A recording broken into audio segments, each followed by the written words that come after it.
السلام علیکم ورحمۃ اللہ، آپ سب کو بہت خوش آمدید ہمارے پروگرام میں پیارے نبی کی پیاری باتیں صلی اللہ علیہ وسلم۔ آج کے پروگرام میں ہم ایک بڑی دلچسپ حدیث کا مطالعہ کریں گے جس میں ایک صحابی سواری لے رہے ہیں رسول اللہ صلی اللہ علیہ وسلم کے لیے، اور پیارے نبی صلی اللہ علیہ وسلم نے ان سے کیا باتیں کی۔ چلیے شروع کرتے ہیں۔ بسم اللہ، الصلاۃ والسلام علی رسول اللہ وعلی آلہ وصحبہ اجمعین، وبعد۔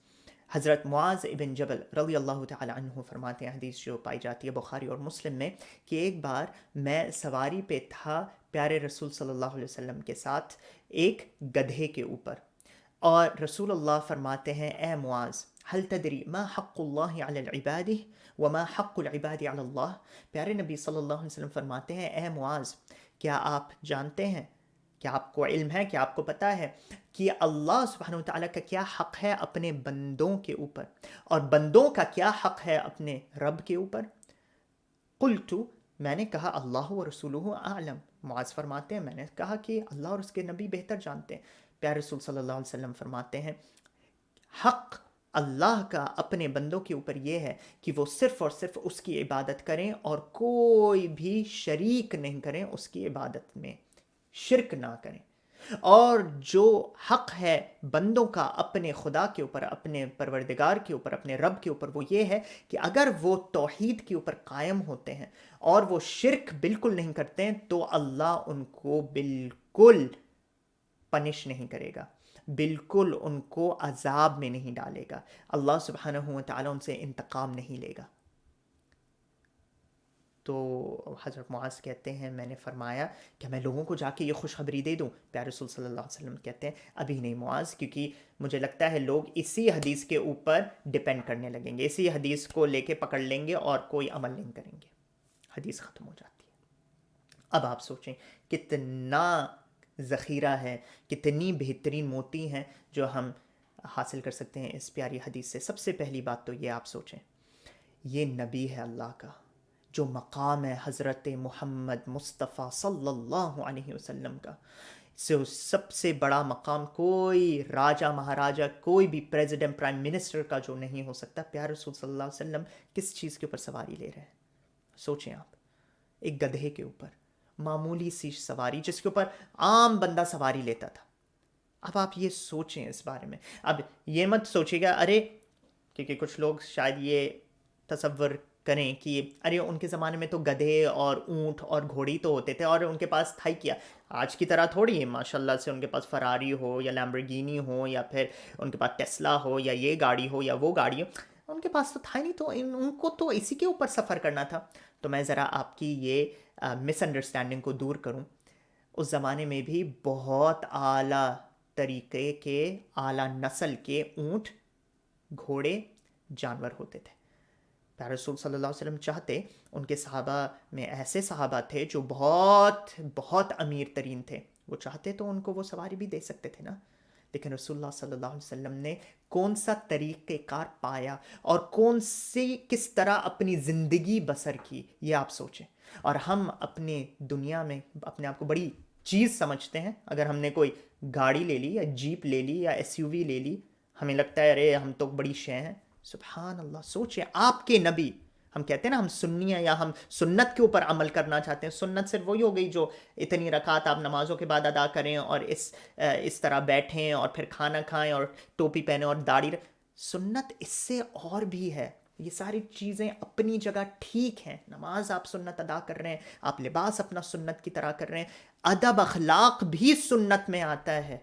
سبحان اللہ، سوچیں اس بارے میں۔ رسول اللہ کو کوئی شرم یا وہ نہیں آئی کہ میں ایک معمولی گدھے کے اوپر سواری لے رہا ہوں، اور آپ سوچیں ان کے ساتھ حضرت معاذ رضی اللہ عنہ اس طرح بیٹھے ہوئے ہیں اور کہتے ہیں اور سکھا رہے ہیں حضرت معاذ کو، اے معاذ، کیا آپ کو علم ہے اللہ سبحانہ وتعالیٰ کا کیا حق ہے اپنے بندوں کے اوپر؟ اور سب سے اہم چیز وہ سکھا رہے ہیں توحید، کہ اللہ کا حق میرے اور آپ کے اوپر ہے، ہم صرف اور صرف اس کی عبادت کریں اور شرک بالکل نہ کریں۔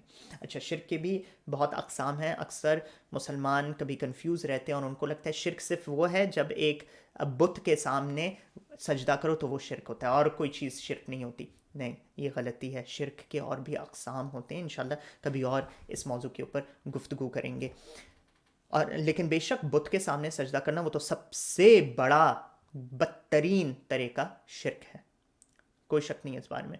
اچھا، تو یہ حق ہو گیا اللہ کا اپنے بندوں کے اوپر کہ صرف اور صرف اس کی عبادت کریں اور کسی معبود کی نہیں، بنا شرک کرے ہوئے۔ اچھا، اور جو بندے ہیں ان کا حق کیا ہے اللہ کے اوپر؟ پیارے رسول صلی اللہ علیہ وسلم فرماتے ہیں کہ جب میرے بندے ایسا کریں تب اللہ سبحانہ و تعالیٰ ان کو بالکل بھی پنش نہیں کرے گا، ان کو کوئی سزا نہیں دے گا۔ تو اس بات کو سن کے حضرت معاذ کا دل اتنا باغ باغ ہو گیا، میں جا کے لوگوں کو بتاتا ہوں۔ پھر رسول صلی اللہ علیہ وسلم نے کہا نہیں، ابھی ٹھہر جائیں۔ کیوں کہا ہوگا بھلا؟ کیونکہ اب آپ سوچیں، اتنے اربوں تعداد میں مسلمان دنیا جہاں میں، ہمیں تو یہ حدیث مل گئی ہے۔ رسول اللہ صلی اللہ علیہ وسلم چاہتے تھے کہ امت مسلمہ کا ذرا ایمان پختہ ہو جائے، کہیں وہ یہ نہ سوچیں ارے واہ جی واہ، اب تو ہمارا تو کوئی مسئلہ ہی نہیں ہے، اب تو نمازیں اور یہ سب چھوڑو ان کو، اللہ سبحانہ و تعالیٰ، میں تو توحید کے اوپر ہوں، تب تو مجھے کوئی گناہ، کوئی سزا ملے گی نہیں۔ یہ ایک مس انڈرسٹینڈنگ ہے، ٹھیک ہے؟ رسول اللہ چاہتے تھے لوگوں کو کے اندر ایک صحیح عمل کرنے کا جذبہ آ جائے۔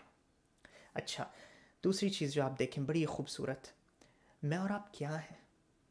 اللہ کتنے بار قرآن مجید میں ہمیں یاد دلاتا ہے کہ اصلی تمہارا جو وجود ہے وہ کیا ہے، کیا تھے تم، کہاں سے آئے ہو؟ کبھی سوچا اس بارے میں؟ منی کے قطرے ہو تم، وہ پانی جو گندا ہوتا ہے کپڑوں پہ اگر آ جائے وہ تم فوراً دھو گے، جس کی وجہ سے جسم پہ آ جائے نجاست سمجھی جاتی ہے، اس کو دھوتے ہو، غسل لیتے ہو اس کے بعد، ہے نا؟ وہ وجود ہے تمہارا۔ تو میں اور آپ کی کیا، ہماری کیا کیا کیا حقیقت ہے ہماری، یا ہماری کیا پوزیشن ہے، کیا رینک ہے اللہ سبحانہ و تعالیٰ کے آگے؟ اور اللہ نے مجھے اور آپ کو ایک حق دیا ہے کہ ہم اللہ کے اوپر اپنا حق جمائیں۔